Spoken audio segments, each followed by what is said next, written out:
గుంటూరు నగరంలో పల్నాడు ప్రాంతం నుంచి విజయవాడ, విశాఖపట్నం వెళ్ళడానికి ట్రాఫిక్‌కి వేల వెహికల్స్‌ని డైవర్ట్ చేయడానికి అత్యంత ఉపయోగపడే ఇన్నర్ రింగ్ రోడ్ ఫేజ్ 3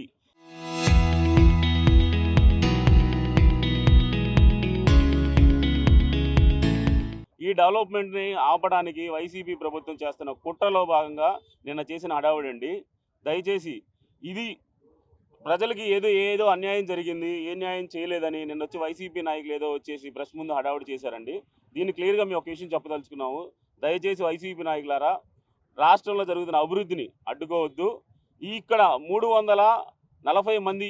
ఇళ్ళుంటే 330 మందికి అందరికీ ప్రతి ఇంటికి దేశంలో ప్రభుత్వ స్థలంలో ఉన్న ఏ ఇంటికి నష్టపరిహారం ఇచ్చింది లేదండి. స్థలానికి స్థలం చూపించారు. కానీ ప్రతి ఇంటికి అది గుడిసె అవని, రేకుల షెడ్ అవని, స్లాబ్ అవని ప్రతి ఇంటికి నష్టపరిహారం సుమారు 7 కోట్ల రూపాయలు నష్టపరిహారం అందించామండి. నెక్స్ట్ అదే కాక ఇప్పుడు ఏదైతే 8 ఇళ్ళు నిన్న కూల్చడానికి వచ్చారో 330 మంది పక్కన వైసీపీ నాయకులు ఉంటారా, నిన్న ఆగిన ఏ 8 ఇళ్ళ పక్కన వైసీపీ నాయకులు ఉంటారో వాళ్ళే తేల్చుకోవాలి.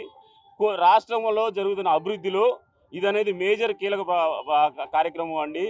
ఇంత పెద్ద కార్యక్రమాన్ని వైసీపీ ప్రభుత్వం ఎందుకు అడ్డుకుంటుందో, వాళ్ళు ఏం ఆశించి ప్రజలకి ఏం న్యాయం చేయాలని దీనికి అడ్డుకుంటున్నారో తెలియట్లేదండి. బాలసాని కిరణ్ గారికి ఒక విషయం చెప్తున్నాము, దయచేసి అభివృద్ధిలో సహకరించండి కూటమి ప్రభుత్వానికి తప్ప ప్రభుత్వం చేసే అభివృద్ధిలో అడ్డుపడి ప్రజలకు ఏది చేయలేదని ఏదో మాయమాటలు చెప్పే పని మాత్రం చేయొద్దు. ప్రతిదానికి సాక్ష్యాధారాలు ఉన్నాయండి. మొదటి విడతలో దాదాపు 124 మందికి చెక్కులు ఇచ్చామండి. నెక్స్ట్ రెండో విడతలో 207 మందికి చెక్కులు ఇచ్చాము. 333 మందికి చెక్కులు అందరికీ ఇచ్చి ప్రతి ఒక్కళ్ళ అకౌంట్లో క్రెడిట్ అయినాయండి. దేశంలో ఎక్కడా కూడా ప్రభుత్వ స్థలంలో ఉన్న ఇళ్ళకి చెక్కులు ఇవ్వలేదు. దయచేసి ప్రజలకి అబద్ధాలు చెప్పి మీ రాజకీయాన్ని పబ్బం గడుపుకోవద్దండి. ఇక్కడ ఉన్న అభివృద్ధిని మాత్రం అడ్డుకోవద్దు. మేమంతా ఈ కాలనీ స్థానికులంగా చెప్తున్నాం, దయచేసి మా ప్రాంత అభివృద్ధిని అడ్డుకోవద్దు. ఏ ఒక్క ప్రజలకి ఏ ఒక్క కుటుంబానికి అన్యాయం అయితే జరగలేదు, జరగవనివ్వము. ఎందుకంటే వాళ్ళంతా మాతో పాటు ఇక్కడ ఉన్నవాళ్ళే. దయచేసి మీరు కూడా గుర్తుపెట్టుకోవాలని తెలియజేస్తున్నాము. గత 2 రోజులుగా చూస్తే మా వార్డులో జరుగుతున్నటువంటి హడావిడి అందరికీ తెలిసిందే. వారేదో ఫోటోల కోసమో, వీడియోల కోసమో, వాళ్ళ పార్టీ నాయకుల కోసమో వచ్చి హడావిడి చేసి మీడియాలో పడాలి అని చెప్పే ఉద్దేశమే తప్ప దానికి మించి ఇక్కడ జరుగుతున్న అన్యాయం కానీ అవినీతి కానీ ఏమీ లేదు. మరి బల్సాన్ గారు వచ్చి ఒక మాట అనడం జరిగింది, మన రామాంజనేయులు గారికి చిత్తశుద్ధి లేదు, మరి వారికి పేద ప్రజలంటే వారికి అభిమానం లేదు, అన్యాయంగా చేస్తున్నారని అంటున్నారు. ఇక్కడ ఏ విధమైన అన్యాయం జరిగిందో వాళ్ళు నిరూపించాలి.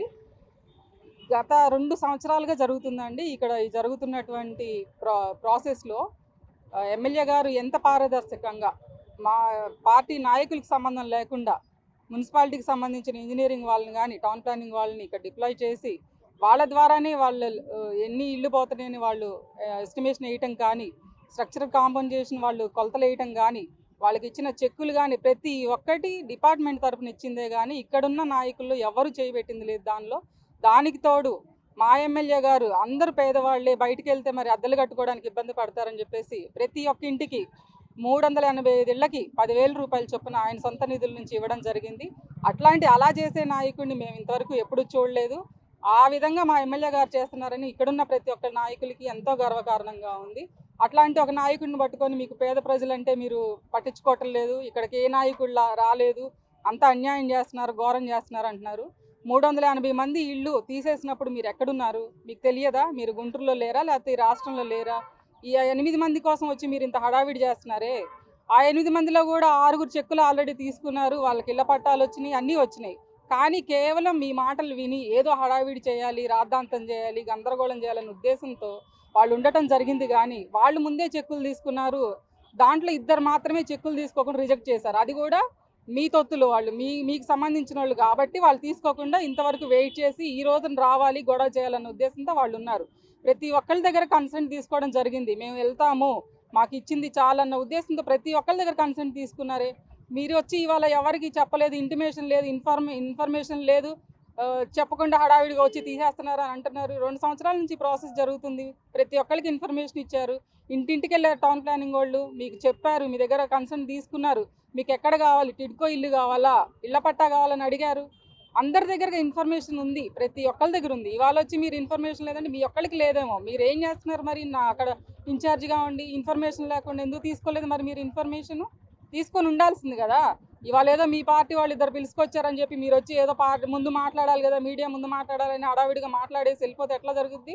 మా దగ్గర ప్రతి ఒక్క ఇన్ఫర్మేషన్ ఉంది. 385 ఇల్లు తీసేస్తే దాంట్లో ఎన్ని ఎంక్రోచ్మెంట్స్ ఉన్నాయి, ఎంతమంది దగ్గర పట్టాలు ఉన్నాయి, ఎవరెవరికి ఏ లేఅవుట్లో ఇచ్చారు, గొర్లవారిపాలెం లేఅవుట్లో ఇచ్చారా, దామరపల్లి లేఅవుట్లో ఇచ్చారా, పెద్దపలకలూరు లేఅవుటా, లామ్ లేఅవుటా, ఎన్ని లేఅవుట్లో ఇచ్చారు, ఎంతమందికి ఇచ్చారు, ఎక్కడెక్కడ ఇచ్చారు, ప్రతి ఒక్కరికి పట్టా ఇచ్చారు. దాంట్లో చాలా మందికి రిజిస్ట్రేషన్లు చేశారు. అది వద్దన్న వాళ్ళకి టిడ్కో హౌసెస్లో ఇచ్చారు. ఇంత చేస్తే మా రామాంజనేయులు గారి గురించి మీరు వచ్చి ఇవాళ ఆయన పట్టించుకోవటం లేదు, ఆయన చెయ్యట్లేదు, పేద ప్రజలు అంటే అభిమానం లేదు, అది లేదు ఇది లేదని మాట్లాడుతున్నారు. మీకు ఎంత ఉంది? మరి నిన్న వచ్చారు, మీ తరఫున మీ హడావిడి చేసిన వాళ్ళ కోసం మీరు ఆ 8 ఏళ్ల కోసం మీరు చేసింది ఏంటి? మీరు ఏమన్నా ఇచ్చారా? పోనీ వాళ్ళకి క్యాన్సర్ పేషెంట్ అంటున్నారు, ఒంటరి మహిళ అంటున్నారు, మీరేం సహాయం చేశారు చెప్పండి? కొంచెం ఊరికే వచ్చి టీవీల ముందు మైకుల ముందు మాట్లాడేసి ఏదో హైలైట్ అయిపోయాం కదా, ఫోటోల్లో పడ్డాం కదా, పేపర్లో పడ్డాం కదా అనుకుంటే అయిపోదు. ఇక్కడ ప్రజల కోసం కష్టపడుతున్న నాయకుడు ఉన్నాడు. మా ఎమ్మెల్యే గారు పేద ప్రజల పక్షాన్ని ఉంటాడు ఎప్పటికీ. వాళ్ళకి ఏ సహాయం కావాలన్నా రెడీగా ఉంటాయి. ఆయన తలుపులు తీసి ఉంచుతారు ఎమ్మెల్యే ఆఫీస్లో. ఎవరన్నా వెళ్ళొచ్చు, ఏమన్నా అడగొచ్చు. ఎమ్మెల్యే గారి దగ్గర నుంచి సహాయం పొందుతున్న వాళ్ళు ఎంతోమంది ఉన్నారు. ఇంతకుముందు మా వార్డు ప్రెసిడెంట్ గారు చెప్పారు. మరి వైసీపీ పార్టీలో ఉన్న ముఖ్య నాయకుడిగా అని చెప్పుకొని తిరుగుతున్న అతనికి ఎంతో సహాయం చేశాడు ఆయన. అట్లాంటిది పేద ప్రజలను వదిలేస్తాడా ఆయన? ఏం మాట్లాడుతున్నారు మీరు వచ్చి? అదేమంటే చంద్రబాబు నాయుడు గారు వస్తే ఎండలు వస్తాయి, తుఫాన్లు వస్తాయి, కరువు వస్తుందని మాట్లాడుతున్నారు. జగన్ గారు రాగానే కోవిడ్ వచ్చిందని మేము ఎప్పుడన్నా అన్నామా? కొంచెం మాట్లాడేటప్పుడు ఆలోచించుకొని మాట్లాడాలి ఏదైనా సరే. మీరు ఒక మంచి పొజిషన్లో ఉన్నారు, ప్రతిపక్ష నాయకుడి పొజిషన్లో ఉన్నారు మా కాన్స్టిట్యున్సీలో. మీరు ఏం మాట్లాడుతున్నారో ఆలోచించుకోండి. ఏదో చెట్ల కింద కూర్చొని ఊరికే ఊసిపోకుండా మాట్లాడుకునే మాటలు ఇక్కడ వచ్చి మాట్లాడకూడదు. మీరు వాళ్ళ పక్షాన్ని వచ్చినప్పుడు వాళ్ళకి ఏం కావాలని మీరు అడగండి. వాళ్ళకి ఏం చేస్తే న్యాయం జరిగిద్దని మీరు తెలియజేయండి మాకు. ఆ ప్రకారం మా ఎమ్మెల్యే గారి దృష్టికి మేము తీసుకెళ్తాం. ఎంతోమంది కష్టపడ్డారండి. ఎంపీ గారేంటి, మా చంద్రబాబు నాయుడు గారేంటి, ఎమ్మెల్యే గారేంటి, మరి అప్పుడున్న మేయర్ గారు, అప్పుడున్న కమిషనర్ గారు, టౌన్ ప్లానింగ్ వాళ్ళు, సిపి గారు, ఇంతమంది కష్టపడితే కానీ ఈ రోజున మేము ఈ స్థితికి రాలేదు. ఇక్కడ ఈ రోడ్డు ఇక్కడ ఫార్మేషన్ జరగట్లా. 45 కోట్ల రూపాయలతో ఈ రోజు మాకు శాంక్షన్ చేసిన మరి నారాయణ గారు, మా మినిస్టర్ గారు, ఇంతమంది ఇంత చేస్తుంటేనే ఈరోజు ఇంత అభివృద్ధి జరుగుతుంది. మీరు ఎన్ని ఆటంకాలు కలిగించి ఏదో వాగేసి అడ్డం పడేసి వెళ్ళిపోదాం అంటే కుదరదు. అభివృద్ధిని మీరు ఎవ్వరు ఆపలేరు. చంద్రబాబు నాయుడు గారికి ఉన్న విజన్ని మీరు తట్టుకోలేరా? ఎన్ని చూస్తే ఇంకా ఇంతకు మించి ఇంకా ఎంత అభివృద్ధి చెందడానికి రెడీగా ఉంది రాష్ట్రం. మీరు దయచేసి ఇట్లాంటి అన్నీ ఆపితే బాగుంటుందని మేము మీడియా పరంగా మేము కోరుకుంటున్నాం. నిన్న జరిగినటువంటి మన పత్తిపాడు నియోజకవర్గ ఇన్ఛార్జ్ గారు అయినటువంటి బలసాని కిరణ్ గారు ఇక్కడికి వచ్చేసి ఓన్లీ ఒక 8 ఇళ్ల కోసం, అది కూడా వైసీపీ సానుభూతి ఇళ్ల కోసం. ఎందుకంటే ఇది మొదలుపెట్టి సంవత్సరం అవుతుందండి. 330 మందిని మేము ఎమ్మెల్యే గారు బోర్ల రామాంజనేయులు గారు కలెక్టర్గా చేసి అనుభవం ఉన్న వ్యక్తి కాబట్టి ఒక్కొక్క ఇంటికి ఎమ్మెల్యే గారు సొంత డబ్బులు 10,000 చొప్పున ఇచ్చి 28 లక్షలు నేను నా చేతిలో ఇచ్చిన లబ్ధిదారులకు మా చేతిలో ఇచ్చి మేము చెక్కులు డబ్బు ద్వారా ఇచ్చామండి. తర్వాత ఒక్కొక్క ఇంటికి రేకులున్నా, బాత్రూమ్ దొడ్లున్నా, డాబాలున్నా కానీ గవర్నమెంట్ ద్వారా చంద్రబాబు నాయుడు గారితో మాట్లాడిచ్చి చెక్కు రూపంగా ఇచ్చిన ఘనత రామాంజనేయులు గారికి దక్కుతుందండి. ఇవాళ 8 ఇళ్ల కోసం బలసాని కిరణ్ గారు వాళ్ళ క్యాడర్ని తీసుకొని వచ్చి ఓన్లీ ఈ డివిజన్లో వైసీపీ భూస్థాపితమైంది. వాళ్ళ ఉనికి కోసం నిన్న చేసిన అడావుడి. ఇంకో మాట చెప్తున్నామండి, మీరు బోర్ల రామాంజనేయులు గారని చెప్పేసి డెవలప్మెంట్ అడిగి అని చెప్పేసి నిన్న ఏదో అన్నారు కదా. ఒకటే మాట, ఇవాళ పత్తిపాడు నియోజకవర్గంలో రాష్ట్రంలో 175 నియోజకవర్గంలో నెంబర్ 1 స్థానంలో అభివృద్ధి కార్యక్రమం చేస్తుంది ఒక ఘనత బోర్ల రామాంజనేయులకే దక్కుతుందండి. మరి ఇంకొకసారి కూడా చెప్తున్నాం, ఇది థర్డ్ ఫేసు. ఇక్కడ ప్రజలకు ఎవరికి నష్టం జరగదు. మీ గత గవర్నమెంట్లోనే మీరు ఇచ్చిన పట్టాలే ఇట్లా ఇచ్చారండి జగన్మోహన్ రెడ్డి గారు. మీరు అందరికీ పట్టాలు ఇచ్చారు. ఎలక్షన్ అడావుల్లో ఒక్కొక్క దాంట్లో 2-3 పేర్లు ఎంటర్ చేసినారు. ఘనత మీకే దక్కుతుందండి. అప్పుడు మీరు ఇచ్చిన వాటిల్లో ఇవాళ వెళ్ళేసరికి వేరే వాళ్ళు కూడా ఉంటున్నారు కాబట్టి అవన్నీ సరి చేస్తున్నాం. ముఖ్యంగా రీసెంట్గా ఇక్కడ డబల్ బెడ్రూమ్ టిక్కో ఇళ్లలో ఎమ్మెల్యే గారు ఎంక్వైరీ చేపిస్తే 80 ఖాళీలు వచ్చినాయండి. ఇదే థర్డ్ ఫేజ్లో పోయిన వాళ్ళకి మేము 80 మందికి ఇచ్చాము. ఆల్రెడీ 30 మంది కాపురం చేస్తున్నారు అక్కడ. ఇంకొక 50 మందికి వాళ్ళకి బ్యాంకు ట్రాన్స్ఫర్లు జరుగుతున్నాయి. ఇవన్నీ తెలియకుండా మీరు ఒక ఇన్ఛార్జ్గా ఉండేసి ఇక్కడ లోకల్ నాయకులు మాట్లాడేసి మీరు నిన్న వచ్చేసి మీరు చేసినందుకు మీ ఇంకొకసారి కూడా చెప్తున్నా, ఏదో చంద్రబాబు నాయుడు గారి నుంచి కూడా మాట్లాడారు. ఒకటి గుర్తుపెట్టుకోండి, ఈ డివిజన్లో మెయిన్ వైసీపీ నాయకుడికి ఒంట్లో ఆరోగ్యం బాగోపోతే మా దగ్గరికి వాళ్ళ తల్లిదండ్రులు నా దగ్గరికి వస్తే ఒక డివిజన్ పార్టీ అధ్యక్షుడిగా ఎమ్మెల్యే గారి దగ్గరికి వెళ్తే బాగోనోడితో రాజకీయం ఎందుకు చేస్తావు సురేష్, పెట్టు నువ్వు సంతకం అని చెప్పేసి ఎమ్మెల్యే గారు సీఎం గారి దగ్గర పంపిస్తే ఇదే చంద్రబాబు నాయుడు గారు 1,50,000 రూపాయలు 24 గంటల కింద చెక్కు పంపించారు. మీరు అనుకున్నారా మీ కార్యకర్తకు ఎట్లా ఉంది? మీరు ₹1 ఇచ్చారా? గుర్తుపెట్టుకోండి, తెలుగుదేశం పార్టీ కూటమి ప్రభుత్వం వైసీపీ కార్యకర్తలు కూడా సాయం చేసే బోర్ల రామాంజనేయులు గారు మనసు పెడతాం. ఇదొక్కసారి మరొకసారి గుర్తుపెట్టుకొని ఈసారి మీరు ప్రెస్ మీట్ పెట్టి మాట్లాడేటప్పుడు కొద్దిగా జాగ్రత్తగా మాట్లాడండి. మరీ చెప్తున్నాం. ఇక్కడ ఉన్న ప్రజలకు ఎవరికి కూడా నష్టం చేయడానికి ఏ మనస్ఫూర్తి కూడా మేము న్యాయం చేయడానికే ఉన్నాం. మా ఎమ్మెల్యే గారు కూడా 2 రోజులకోసారి 3 రోజులకోసారి ఈ తాడు పేసుకోసారి రివ్యూ పెడుతున్నారు.